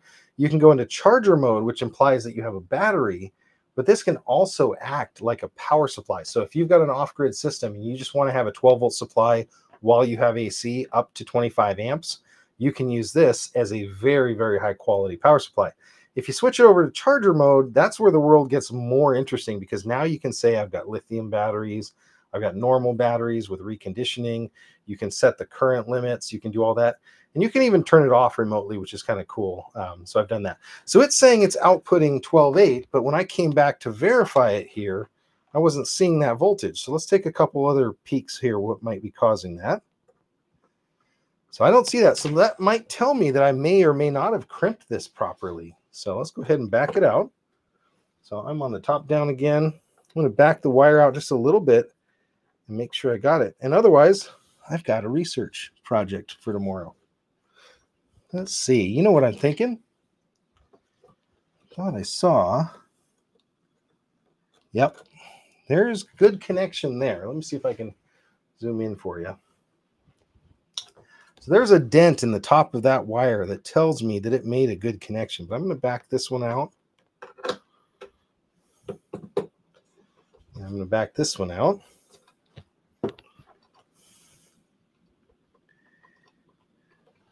And then we'll take a quick look, if I touch those directly, if I'm getting the voltage I want. Interesting. So either my meter is not doing what I want. I will turn this back off. Or I've got some other wiring issue going on. Yeah, it is not showing what I want on there. Well, so much for that show. Maybe we're going to switch it back when we get the battery back on, and I'll show it from there. Because I want to make sure this works for you. That does not make an entertaining video if the power supply is not outputting the power that you want. So I'm also going to double check. There's one other thing that I want to check. I am unplugging the power right now, so it is going to turn off as the things wear off.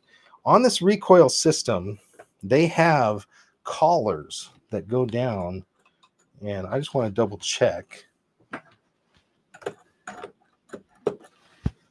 that there's not a collar on that one, because the other ones had plastic inside the collar. I just want to make sure there's not a plastic. That won't answer why I didn't have voltage directly, unless there was some protection in there. It could be looking for resistance, but we'll see. I'm going to put that back down. We'll go on to the next one, and then when we get the battery in there, we'll just re-verify this one more time. Okay, so that was the Victron Connect app. Don't short it. Yes, good question. Yeah, I actually did turn it back off. Though that would tell us if there was juice there, huh? So, not a problem.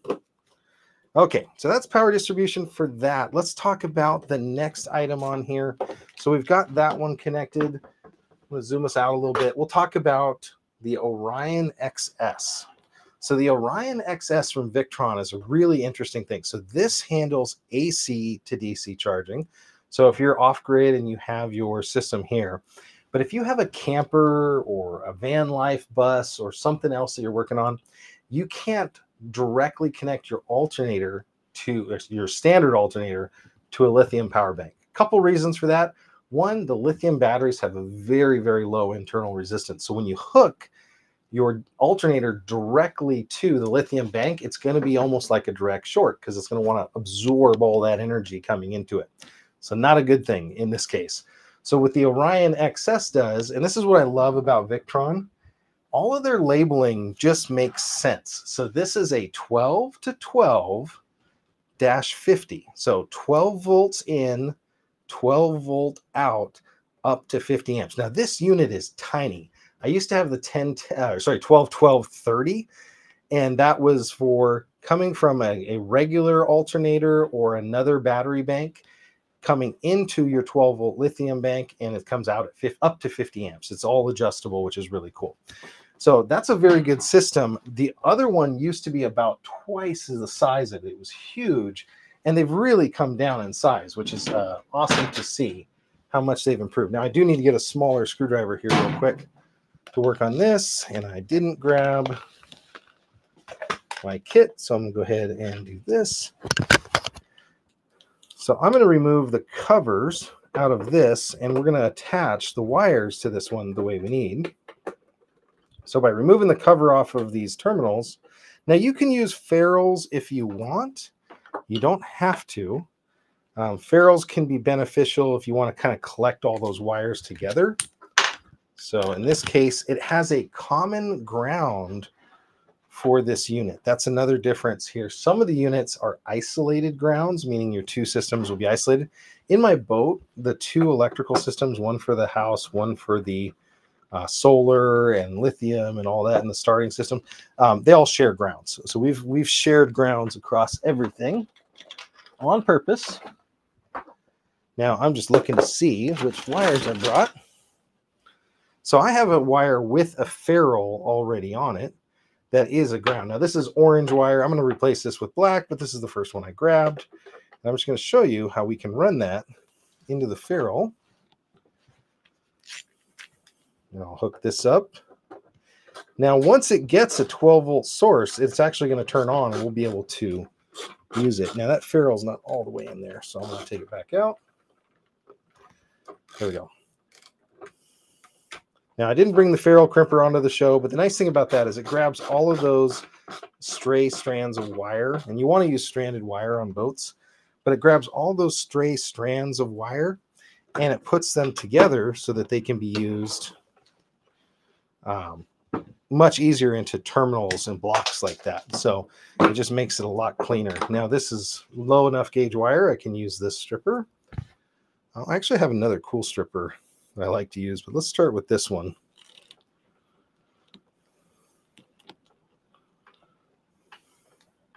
Just cutting the outside insulation, and then I'm going to run this one into our ground block. Chuck's in here. Charles says, "Hey John, where were you when I was rewiring my Bronco?" I was right here, man. I don't know. You didn't call me, you know. I was actually down in Nevada recently. I was in Utah. I don't think the hotel's going to invite us back, but that's a whole nother story for another day when you catch me on Discord or on X. But we had a great time. Got to see a lot of the cool parts of the country. I should have stopped by. I know. Okay. So let's go ahead and put this in here. So we've got the ground established. Now, what's neat about this, this unit as well, so this is the Orion we're showing here. It has this little block connector, and it says remote L and H. It can actually take a signal in to do low or high power charging, because sometimes you don't want to do all 50 amps. That might be a limit. Maybe you're going up a big hill and you're in an old camper and you don't want to have that level of amperage. So you can actually set it to a lower amount, which is kind of slick. I'm going to grab another connector. I think you can see maybe I've had this installed before. I'm going to grab another connector, and I'm going to clean it up just a little bit. So we're doing a bunch of wiring tonight. Hopefully this is interesting to you guys. Now what's interesting is the out on this one is actually going to go to my lithium bank, and the input on this one is going to come in from my starter bank. So the alternator in the boat is what's going to charge my lithium batteries. But by using this device, I'm decoupling the two systems, and now I have control over how much charging comes in. So this is actually an input here. So I'm going to go ahead and tighten that down.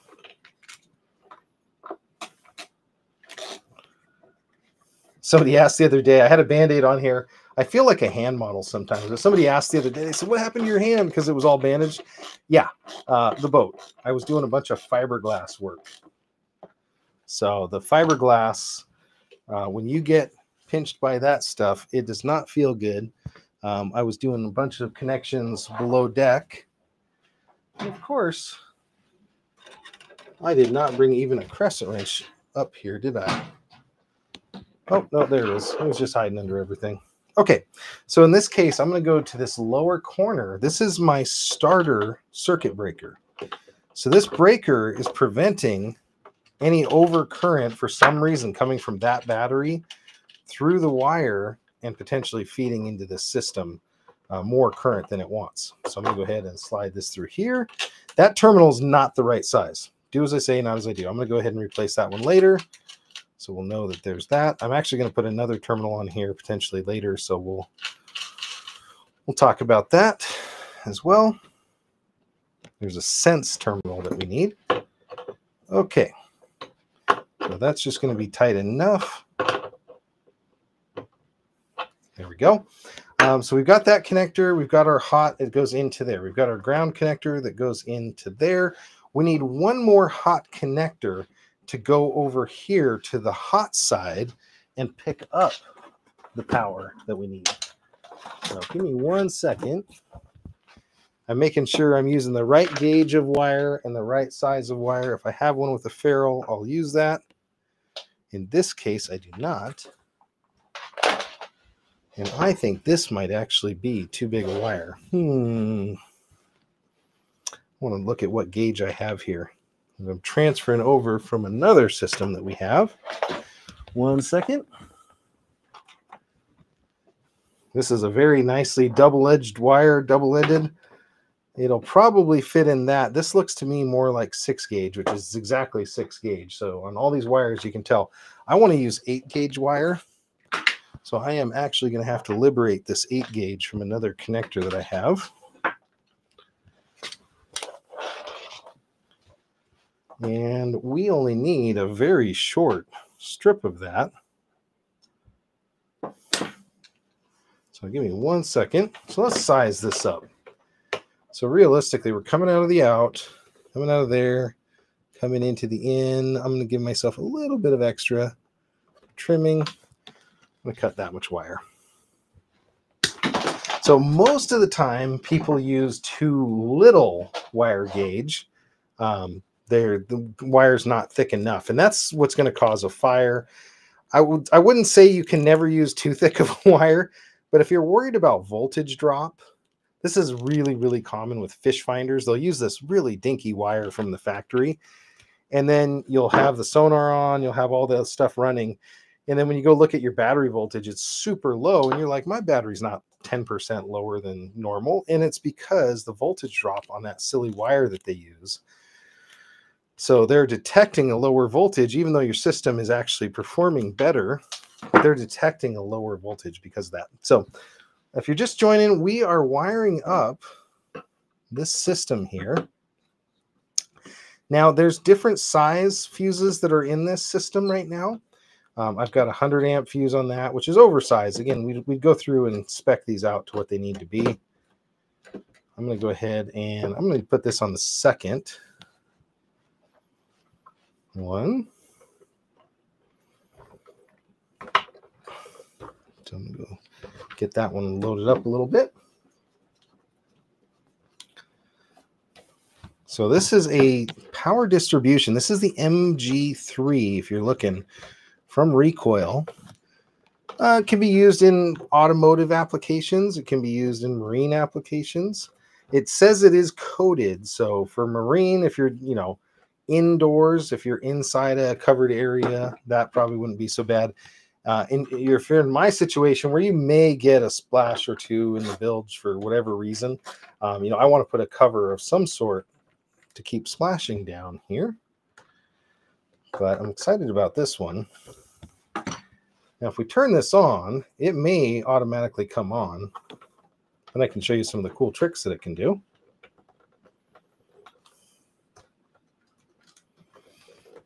There we go. Okay, and you can see why we have these wire raceways, because we've only connected just a couple items here so far, and it's starting to get busy. And this is the beauty of those wire raceways, is because they're going to have a bunch of different paths. Okay, so we're connected. We've got 2 items here. We've got our unit down there. I'm going to turn the power supply back on, and I just want to see if the Orion wakes up, because if the Orion sees any sort of power, this unit will wake up and the lights will turn on it. So double checking. Oh, you know what? We got the ground coming in here. I don't know if that's going to be enough for it. We'll have to see on that one why that one doesn't like us. Just double checking the chat here.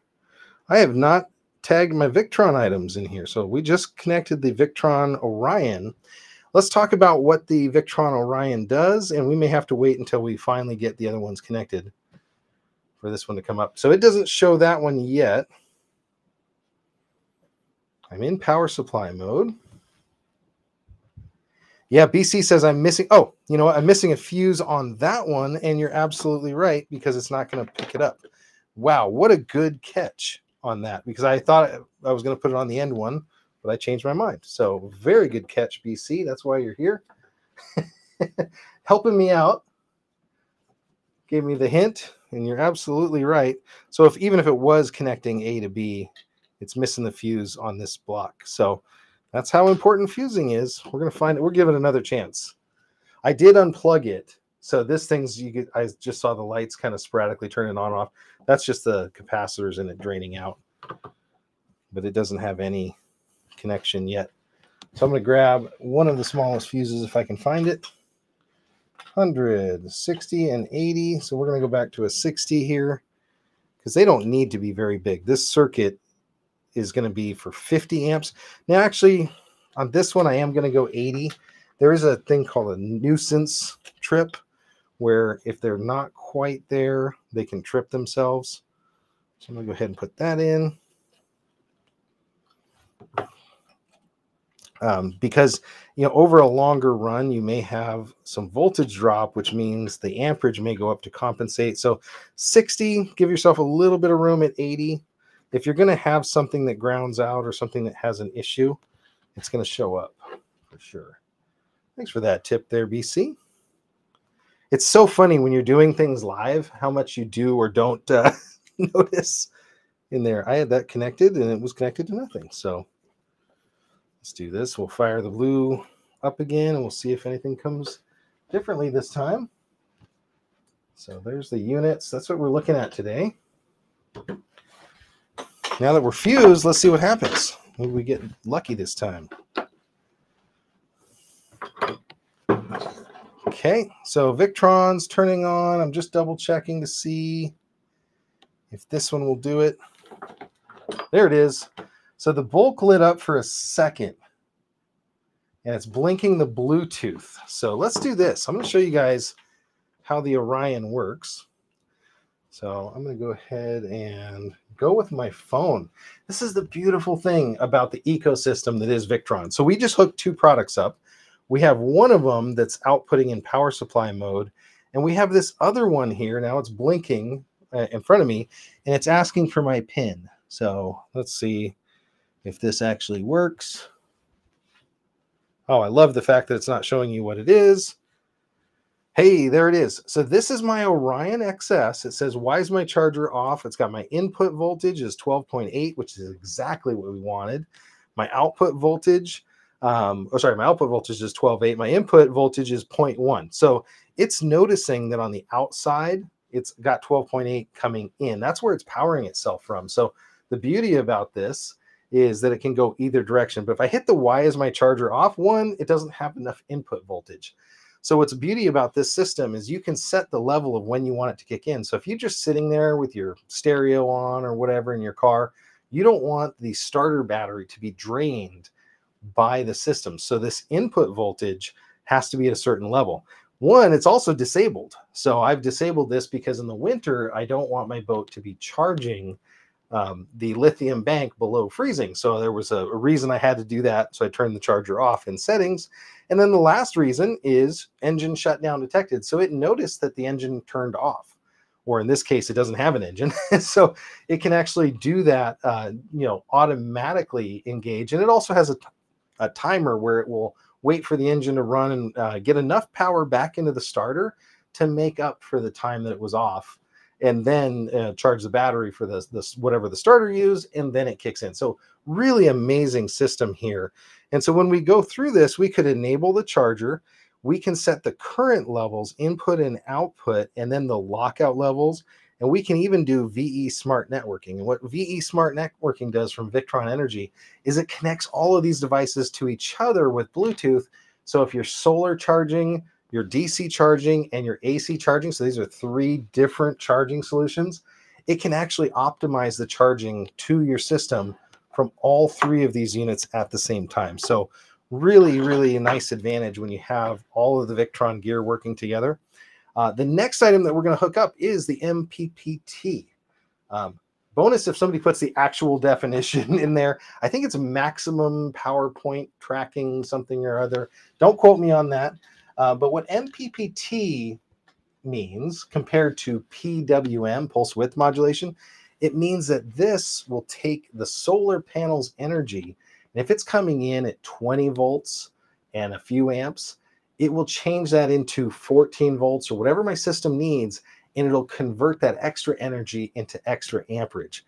If you use a PWM controller, pulse width modulation, what'll end up happening is anything over your voltage generally gets lost. So if you get 5 amps at 19 volts and you go to put it in your battery, you're going to get 5 amps at 14 volt put in, and you're going to lose the extra. That's the simplistic definition.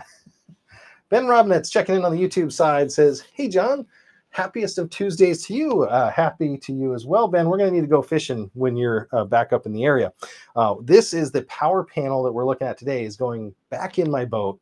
I had a variation of this, but I wanted something a little bit cleaner, a little bit newer, and something that would take advantage of that 3-pack of the Victron charging gear.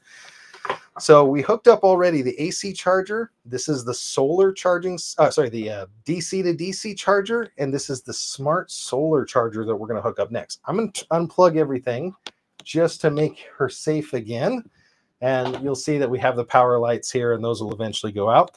And then I need to hook up this. Now you'll notice it has separate grounds in this case for battery and panel. In my case, I only have a battery. So we're going to hook these all up. I can also put this little cover back now that we're done. I am going to switch. It's just nitpicky, but I am going to switch over to black for the that little tiny piece of ground wire, because I like to have color-coded wires. It really throws me off, though, because most of my boat uses yellow for ground. And I'm like, oh, I like the black wires better. So, very good. Okay. Maximum power point tracking. Yes, thank you for putting that in the chat, BC. That is MPPT. This is one of the highest quality systems that you're going to get. Now, I am going to show you guys an eco-worthy solar panel system that you could add to this. And it's kind of funny. I've actually had, well, I think I can pull it out right where we have it now. Give me 1 second. Over here, I've had to show you guys for a very long time a Renogy solar panel. So if we were to hook this solar panel, these MC4 connectors, to the MPPT, I would get 50 watts of solar under ideal conditions. But I actually have coming up, I have a 200 watt eco-worthy solar system set up that is all enclosed. So you buy it, you have everything you need to hook to a battery, you got your PWM charger, all of that will work right out of the box. So it's really slick system. Just double checking the different connectors that we need, and I need to go back and grab. So this is going to be my new connector here. So I'm adding a ground. Now, again, I'm trying to pick the exact gauge of wire that I'm going to use. In this case, I'm using 8 gauge. You may need to use higher gauge wire. I'm going to go to my battery with this one. So I'm looking at what would accomplish that. Probably about that much right there. Go a little bit shorter. Good deal. So I'm going to go ahead and strip this wire. We'll get this one connected, and then I'm going to fire up the MPPT. We'll talk about what it is, and then some of the other stuff. I think I'm going to leave that for a part 2. We've had a lot of fun going through crimping, going through wiring. I heard my wife's got dinner upstairs, so I try to keep the shows to under 2 hours if I can help it, and then we'll do that tonight. And then we'll do a part 2 where we get to see how all of this stuff has been working for me. And hopefully throughout the summer, if I get my boat done, we will be able to do all that. Okay, so I'm going to go ahead and wire this right now. So I'm going to show you what I'm doing. It's kind of a closer top-down view than normal. So this one has terminal entrances that are pretty high. So I need to push this in, switch the mode. These screwdrivers are absolutely amazing, by the way. It's a ratcheting screwdriver, so I was able to do that one-handed, and they work fantastic. I've been really happy with them. Okay, I'm going to go ahead and strip this.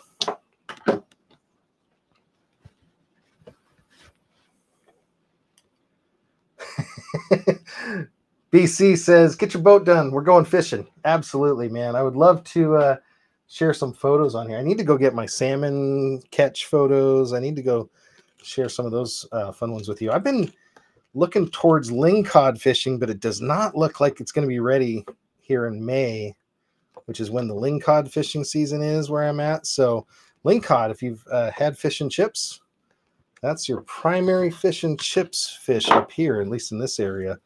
And it is fantastic eats. So I'm going to go ahead and make sure we're unplugged before I hook this one up. I'm going to go put this into the ground. This one coming from the MPPT charger from Victron Energy here. This one has isolated grounds. Now I'm going to run the grounds eventually to the same. My panel ground is grounded to my other systems, but it doesn't have to be. And some people recommend it the other way. Oh, BC's saying, I get all in the Midwest is catfish and bluegill. Oh my goodness. You know what's funny is I've never caught a catfish or a bass.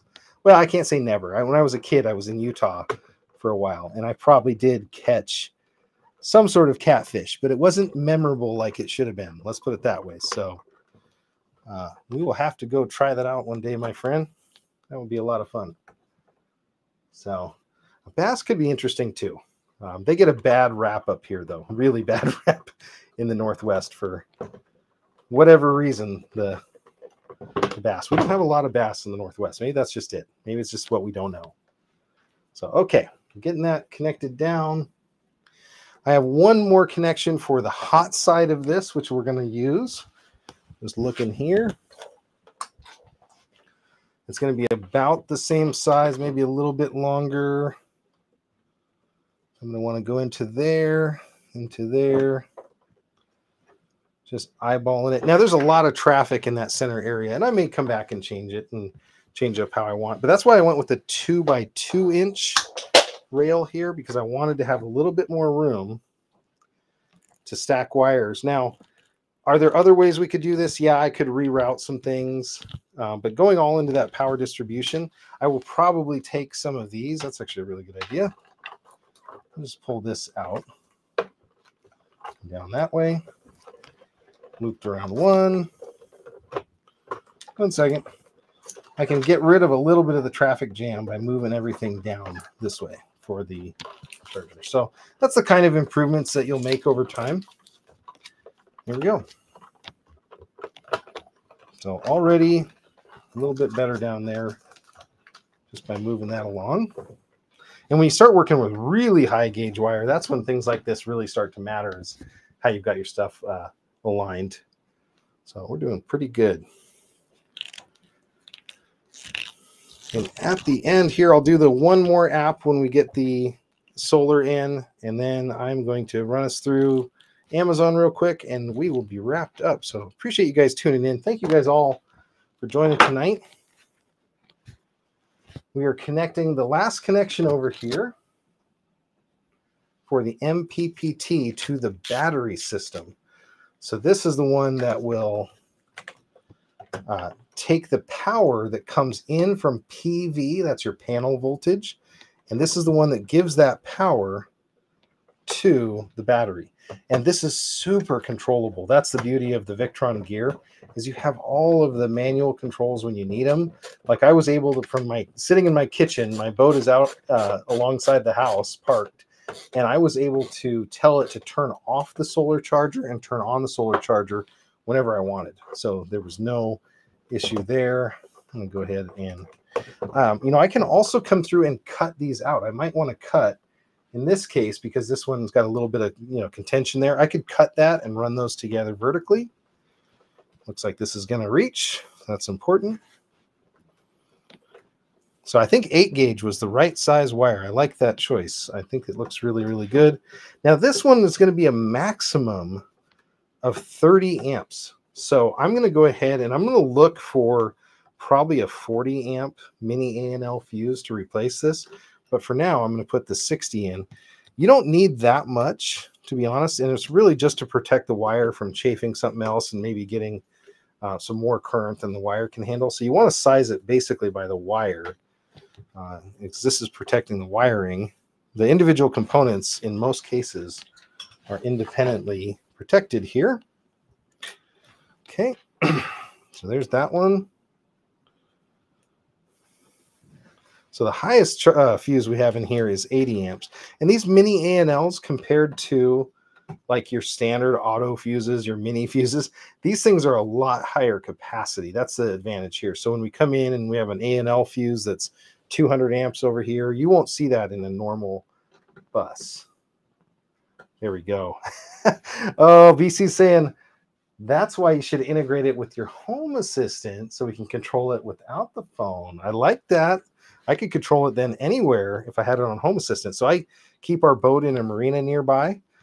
So I'm able to go work at the marina. I use the Starlink. So one of these, this thing is eventually going to serve the Starlink, which will be awesome. So thanks for joining me, by the way, guys, for part 1 here. Maybe I'll do part 2 this weekend. So now I've got that. I want to double check my connection. Oh, I didn't tighten this down. But yeah, maybe I'll do part 2 with the eco-worthy battery. I'll show you just a teaser of this battery and why it's so cool. And then we'll talk about what this weekend show might have in store. Okay, so that is the battery side. Now that we're all connected here, I'm going to turn on our fake battery. That's our charger here. Every time I plug this in, it's actually giving us current here to use to charge up, to start up my Victron stuff. So it's in power supply mode. That's a really cool feature of this charger. Okay, so I got a bulk light here. I had the bulk light blinking there. They're starting to join. We're getting connected. I'm going to go ahead and bring the Victron Connect app up. And guess what? All of a sudden now I have 3 different Victron devices. That's how easy this Victron stuff is. Now, this other device, the Smart Solar MPPT, it has never been used before. So I am going to be able to pair it with 6 zeros, which is the standard code. I do need to do a firmware update. The update is considered mandatory, so let's go ahead and do the update now because we have to have that update to do it.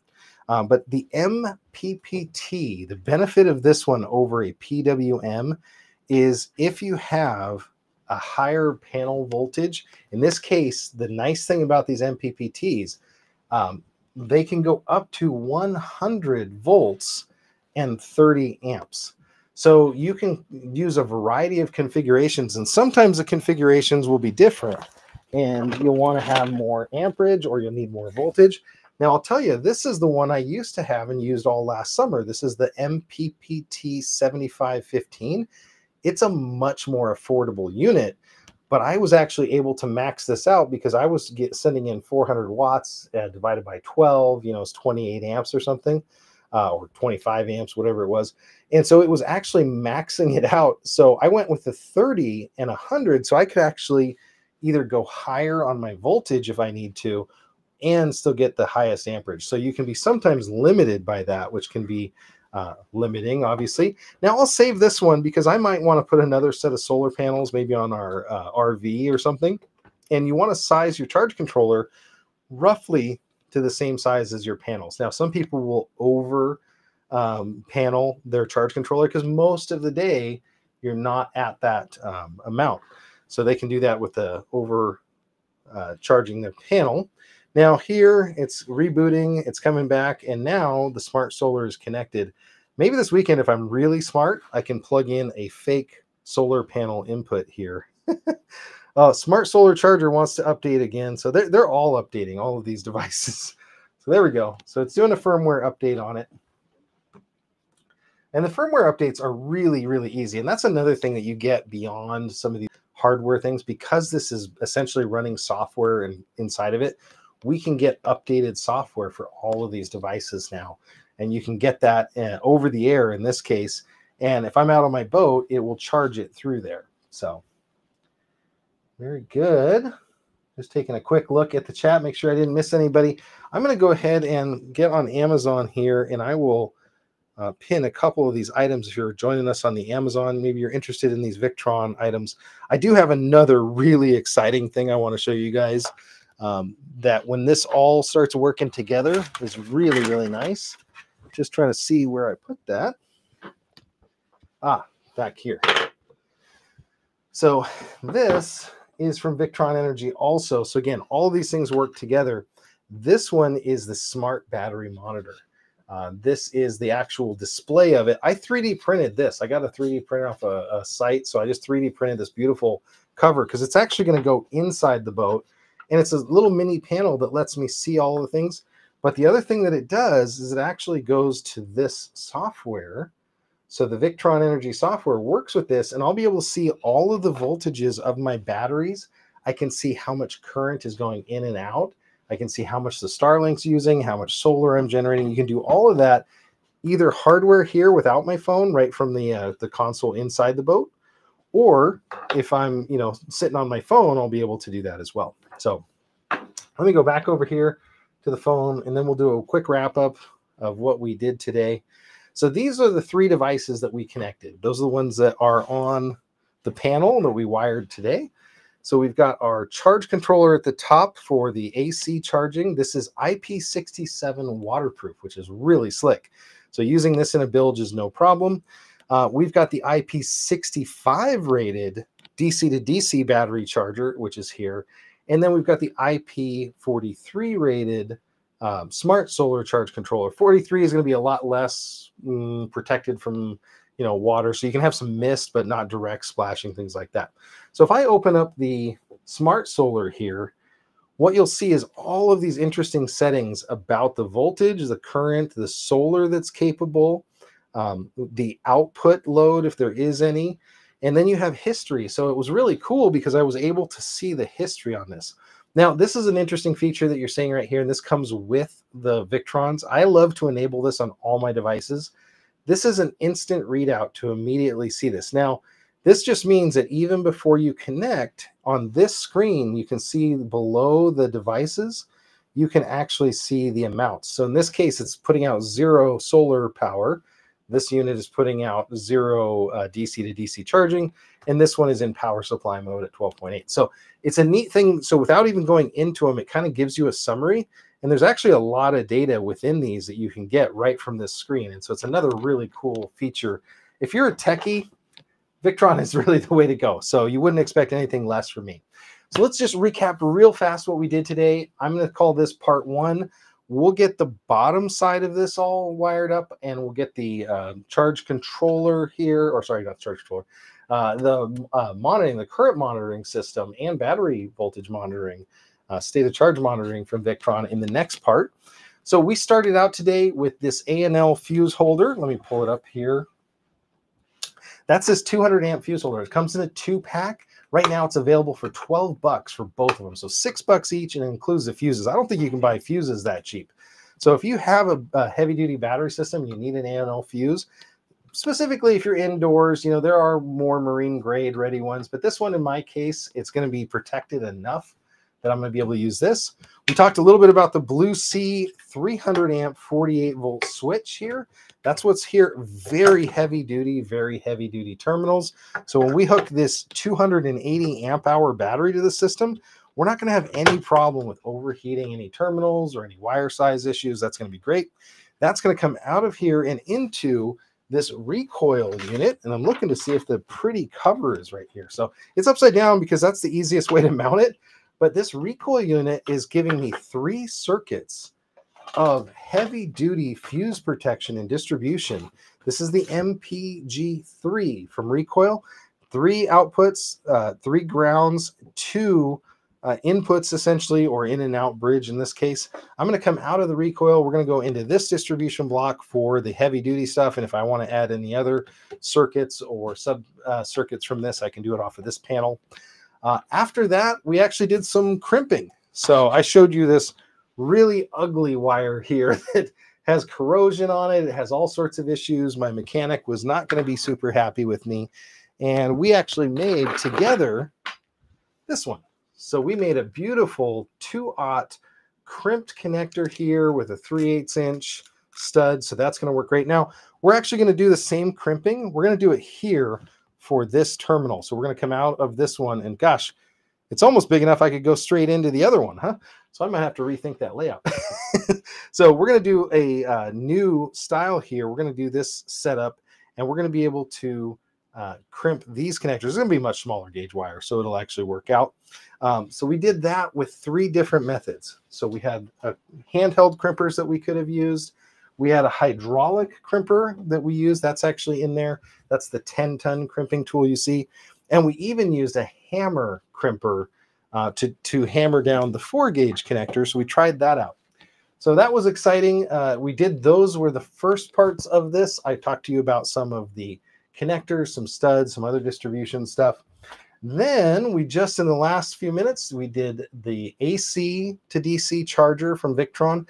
This works with AGM, sealed lead acid, flooded batteries, lithium batteries, and it's IP67 waterproof. So very, very durable, very rugged. If you've got an off-grid system, a camper, something that you plug in and you want to have, if you have access to AC power and you want it to charge, this is a really great system. Next one we showed was the Orion. This is the Orion 1250. So I love their naming conventions because it makes it super understandable. 12 volt in DC, 12 volts out DC, and it isolates those, and it goes up to 50 amps. So you can dial this into, as little as 1 amp, 2 amps, 5 amps, or all the way up to 50 amps of DC to DC charging, which is really amazing when you have these big batteries. And then lastly, we checked out the 130. The MPPT 100/30 in this one is a charge controller for solar. MPPT.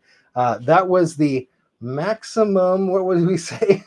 I have to look. Maximum power point tracking is what that means. And that means that it's going to give you every last watt out of your solar panel. So if you're struggling to get your solar panels to give the rated voltage, make sure you're using an MPPT and not a PWM system. So with my boat, I've got a 175 watt solar panel plus another 200 that I often add to it when we're parked. So I can add a ton more. I can use up to 100 volts at 30 amps. So I'll be able to charge my battery system at that higher level. And that's what we started out with today. So I want to thank you guys all for tuning in. We are going to hook up a 280 amp hour eco-worthy battery. Now, let me see if I can do this real fast. Just depends on the app store and how quickly things get. I actually have the battery over here. So when you look at battery measurements, your standard car batteries are somewhere between 65 and 80 amp hours. That's your marine, your deep cycle might be 65 to 80. And when you take those and you take them down to a very low amount, they'll get damaged. So your lead batteries, if you take them all the way down to 0 and then back up, you can only do those cycles a few times. That's what the deep cycling means, is that you can deep cycle them, but you still can only do that so many times before they actually get damaged. So lithium iron phosphate, the different chemistries, you can cycle those all the time, all you want, up to 6,000, 10,000, some even say 15,000 cycles. And they don't have a memory. They'll keep a very good voltage. They also deliver a ton of voltage until a certain cutoff. Now, last year we had 2 100 amp hour batteries. I've shown you both of them on here before, and I had them set up in parallel, so they were giving the 12.8 volts. But you'll get some issues eventually when you do things like that. You can have issues with the balance of the batteries. If you have one low quality battery and one high quality battery, the cells may get out of balance. One might be contributing more. It gets all sorts of weird. So what I was able to do this year is actually get a 280 single battery. Now, what's funny about this is I have the battery in my studio and it's still in the box, but I had an idea the other day. I said, I wonder if that battery will actually be here. So I don't want to do scan. I want to do add device. Got it. It actually found a device in here. Eco-worthy BAT 585C. I just added that. So I haven't even unboxed it yet, and I'm able to connect and communicate with my battery. So I'm going to show you guys this weekend in part 2 how the charge, the state of charge and the charge monitoring and current monitoring system from Victron works. But this battery has it built in. So if I didn't have one of those, let's get back over here, I can actually go into this and I can see the current that's being delivered from my battery in or out. I can also see what's left. In this case, the battery has 33% state of charge, so that's 1/3 full. It has 92 amp hours. So at 1/3, this battery is almost a full 100 amp hours, which is what my other battery by itself was. So I'm very excited about it. And so this one, they normally ship them at a low state of charge just because they are fairly dangerous. How much power these things generate can actually be really bad if there was something wrong. So taking a look at the chat, I see a question. What is meant by 240 amp hour battery? Does it mean it'll put out 240 amps for an hour? Basically, yeah. Now, there's some fine nuances. Some batteries are more efficient at a lower charge. So you're going to see batteries that'll say 1C or 2C or 0.5C. C is just the capacity. So in this case, I'll have a battery that's 280 amp hours capacity. You multiply that by 12.8, and that is the available watts in this battery. Now, if we were doing real off-grid and other stuff, we might go to a 48-volt battery. So a 48-volt battery with 100 amp hours is 4,800 watts. So it's able to do that. Most of these are going to be 1,280 watts, 2,560, or 3,500 watts. So this battery is not quite going to be as good as a 48-100, but because all my system is 12 volts and my current using devices are 12 volts, that's why I went with the 12-volt system. So great question. In most cases, you'll use something like the Victron current measurement to know what the state of charge of your battery is if you didn't have Bluetooth. But the beauty of this EcoWorthy is it has Bluetooth and a battery management system built in. So it's going to automatically cut itself off if it gets too cold. That's one drawback of lithium batteries, is they shouldn't charge below freezing. They should have an auto cutoff, or your system should be smart enough to cut them off if they're too low. So this has been John the Net Guy. Great time hanging out with you. Hopefully you learned a little bit. You got to see a little bit of the upcoming battery technology that's out there. Whether you're interested in an off-grid system or not, make sure you stick around for part 2. My next video, I'm going to link it up here next time. And thank you if you have been following me. If you have purchased on Amazon, I do get a very small single-digit commission. And thank you to Zero Core for this nice message here. It says, have a great day, everyone. Have a great day to you guys, too. I will catch you guys all in the next one. See y'all later.